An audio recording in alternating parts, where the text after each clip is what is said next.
we're going to go over this here fine piece of machinery.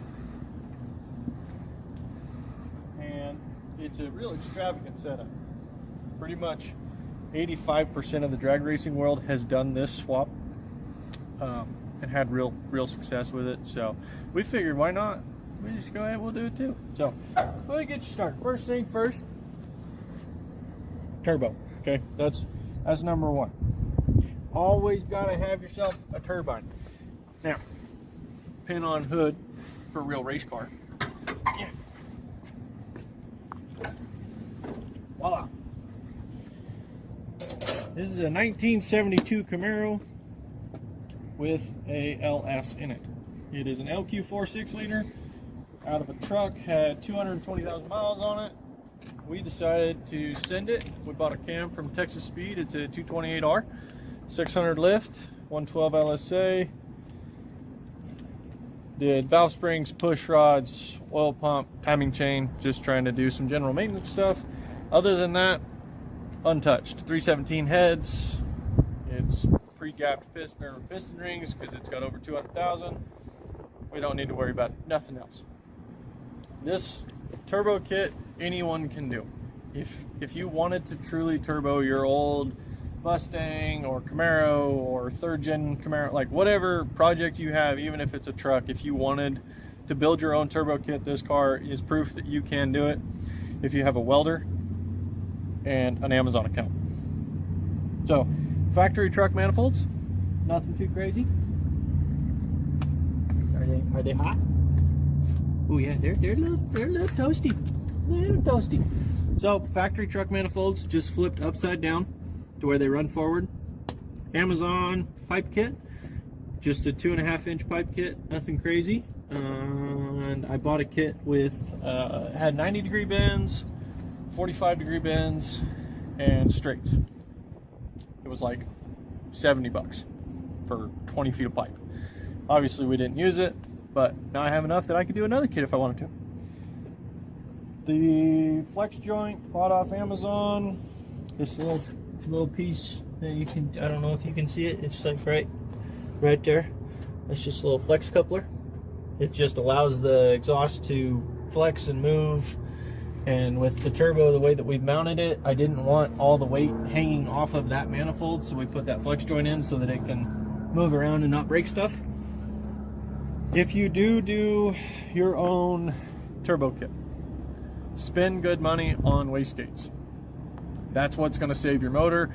It'll keep you from having boost creep if you spend good money. So I went with Precision 39mm wastegates. They're smaller ones, but because I'm running 2 of them, I didn't have to go with their big 50 whatever millimeter one. So went with 2 39s. The car's set up on 10 pounds. Nothing crazy. Been breathing. Good old hood exit so that we can send soot clear over the car, because why not? Oh, the cold side piping is the same thing. It's another Amazon special. This was just 3-inch pipe that I bought on Amazon. You can buy these couplers on Amazon. You can buy these little hose clamps on Amazon. Like everything that we've done with this turbo kit, you can buy on Amazon. You can buy, that's some 4-inch exhaust pipe that I bought off of a buddy that had a diesel pickup. He wasn't going to use it anymore, and I built a little piece of tailpipe for it, just enough to get an AFR gauge in. The other cool thing up here is the factory truck motors run their coils up on the valve covers, and when you do a flip like this, then when your spark plug wire comes down and goes to your spark plug, it rests up against the manifold and it'll burn up your wires. So ICT Billet sells a really sweet kit that you can buy, and it comes with, the one end is already pre-done to go on your coil pack, and then the wire is like 5 feet long. So you don't have to do anything crazy. You just cut them to length and then put whatever end on it that you want. Build your own set of spark plug wires. It goes really easy and really simple. And we moved the coil packs up here to keep them out of heat. That way because if you leave them down on the valve covers with all the exhaust temperature and everything, it can actually burn up your coils. And if you do that, you're gonna lose spark to a cylinder, and then you take a chance on hydro locking, and then you'll bend a rod. So we went through and did this relocation. ICT Billet also sells a extender harness for the coils, so that you don't have to run or build your own. It's literally a plug into one side, plug into the other, and all the factory stuff works like it's supposed to. Your coils still fire in the same order. There's no extra tuning, no wiring, nothing. It's a plug in and you're done deal. Intercooler I bought off Summit. That was another thing that I spent decent money on for what we were doing, just because I had a small intercooler when we first started, and my intake air temps were like 180, 190 degrees, which is way too hot. The colder that you can bring the air in, the more power you're going to make. It's denser air. You don't have to worry about vapor locking or boiling the fuel before it even gets in the cylinder, because your airs are so hot. And when you have hot air, it's way thinner, so you have to push more in to make the same power if you can make with colder intake air temps. So bought Summit intercooler. It's like a 30 by 18 or something. It's one of their bigger ones. It's a 4-inch core. It should pretty much take us as far as we want to go on the current setup. The turbo is just an eBay GT45. It's like a 76 millimeter. I think that's about it for up here. Did I miss anything? Oh yeah, my fancy wheels that aren't so fancy. They're just the Jegs SSR Spike. It's the knockoff of the Weld B series, but I like them. And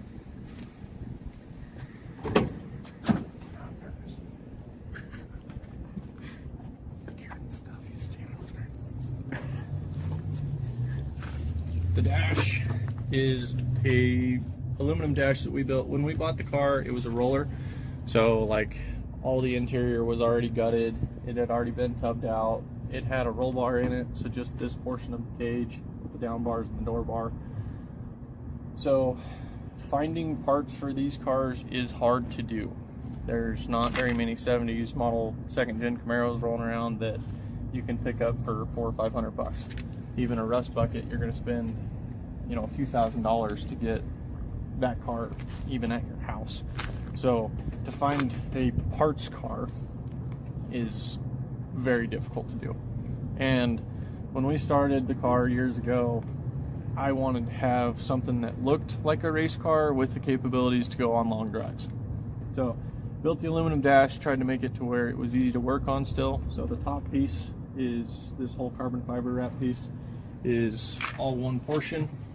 It'll come out by itself. And then the face panel for the driver's side, where I've got the screen mounted and a couple of toggle switches there, that will all come out in one piece. And then the passenger side will also come out in one shot. So it makes it really easy. I have my computer and my fuse block mounted behind the passenger side, to where if I need to get to anything, I can pull that panel off in about 30 seconds and get to all of my relays, my fuses, get to the computer, do diagnostics, whatever I need to do. It's easy to see, it's right there. Any wiring problems that I have, they will be right there. It's easy to get to, clean to fix. The car's set up on a Turbo 400. It's got a reverse manual valve body. I think it's a B&M. I can't really remember. I bought it used. It was in a 9-second Mustang, and got a trans brake in it. Works really good. I've gotten to use it one time at the end of last race season. Apart from that, got too cold, tore the car apart. Put a 10-point cage in it. Bought the Kirkies, well, just the one. And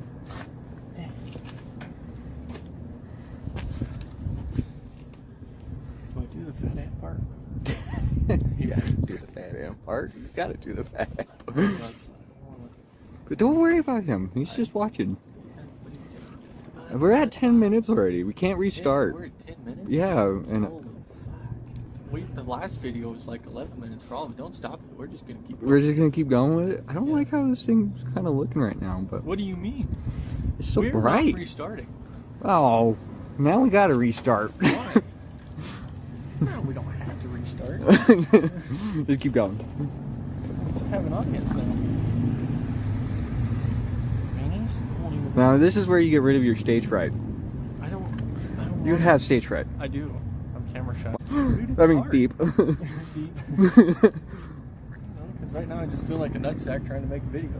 Well, we are nutsacks trying to make a video.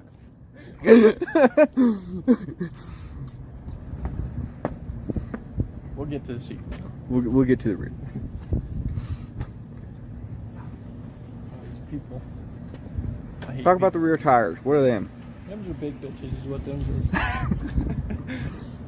They're way too big for the car.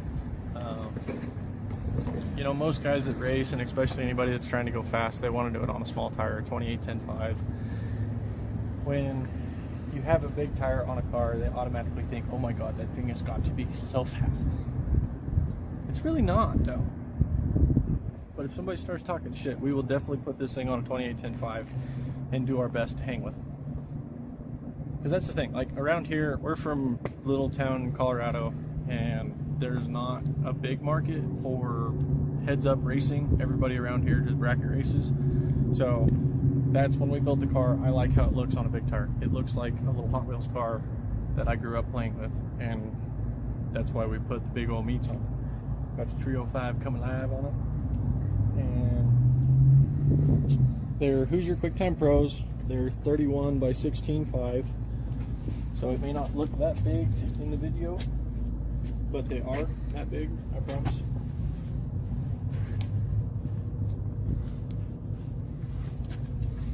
Yeah, put your hand down there for size comparison. Size. Yeah, I've got Big hands. ooh, somebody else has got some horsepower. So there's my hand compared to a license plate. Okay. Now.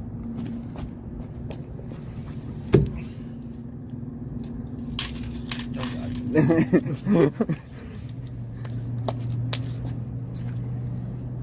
The rear end in the car, it's a factory 12 volt that was in this car. It was kind of rare, but the sad part is they already butchered it when we bought the car. They had already narrowed it up. It's got Mosier axles in it. We put 410 gears in, C-clip eliminators. So the rear end is like, it's really beefy for what the car is. It works really well, and I don't have to worry about blowing that thing up anytime soon. Really, the weak point in the car right now is probably the drive shaft, especially with the trans brake. You know, we start leaving on a lot of boost and really trying to cut down our 60-foot times. We're gonna twist up a drive shaft for sure. So, and especially with a big tire, because the chances of it spinning are slim to none. It's a life changer. So the car for computer is ran on Poly Terminator X. It's not their fancy one. It's actually their more bottom of the barrel one. It has very little inputs and outputs, but it controls everything that I need. I had the car set up on HP tuners for a long time with factory ECM, and it worked really good when the car was naturally aspirated. I was able to make the car run good, and even when we first started with the turbo, last year I ran with the turbo through the factory ECM, and it all worked really well. But there's limitations to it because you only have what the computer did from the factory. So you can't really, oh, sorry. Don't break there. You can't really add stuff to it, where with Holley, through the inputs and outputs, you can add in, you know, a trans brake with a bump box, and the two-step stuff is all built internally, where through the factory ECM you had to buy an extra box with an attachment on it and set that stuff manually outside. So like that MSD two-step box that they sell for LS motors, it's a really badass box, and it's simple to use, but it's just one more thing that you have to remember to set. So if we were at the track and I was trying to turn the two-step down because the car wasn't launching right, we'd had to go out underneath the hood, get a screwdriver, adjust that, and then go into the tune, adjust the spark for the new two-step level, and it was just a couple different hookups. So it makes it a little bit more of a pain in the ass when you're trying to do stuff quickly in between rounds. And that's the really nice part about Holley, is you can just hook up to the computer with your laptop and ding, ding, ding, ding, ding, and change everything in one go. What are you doing? My hand hurts. So yeah, the trans brake bump box, all that stuff can be ran directly through Holley Terminator. It's all inputs and outputs. You wire it in, tell it what button to use and where to set it, and you're done. With the factory ECM, you have to buy additional boxes, and you know, you got to get your extra trans brake relays, and a bump box you have to buy separately, and then a boost controller you have to get separately, and you end up having to hook your laptop into 2 or 3 different boxes to change the tune-up, when on this stuff you just hit one plug-in and you can change everything. You can change your boost curve, your launch retard, 2-step sets, fuel table, timing curve, like all of that stuff you can change and set. So it makes it way simpler and easier, but oh. Sorry guys, my camera guy's freaking out back here. His shoulder's all tight and stuff. I am not freaking out.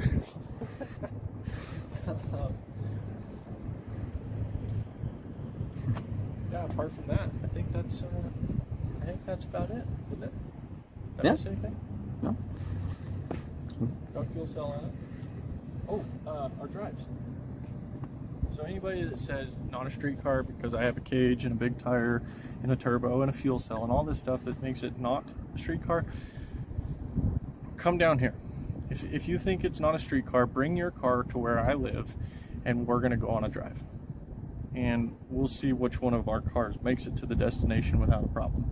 If you turn around, there's this little beautiful mountain range over here. Well, we take this here car and go up there. Underway.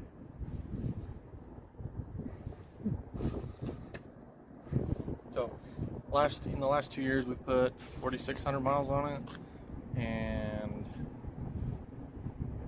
with no problems. I mean, we had some problems, but it was because of my screw-ups when we built the car. It wasn't because of something mechanically failing. It was like burning up spark plug wires because I had them in the wrong place, or intake air temps got too hot because I had the wrong intercooler in it.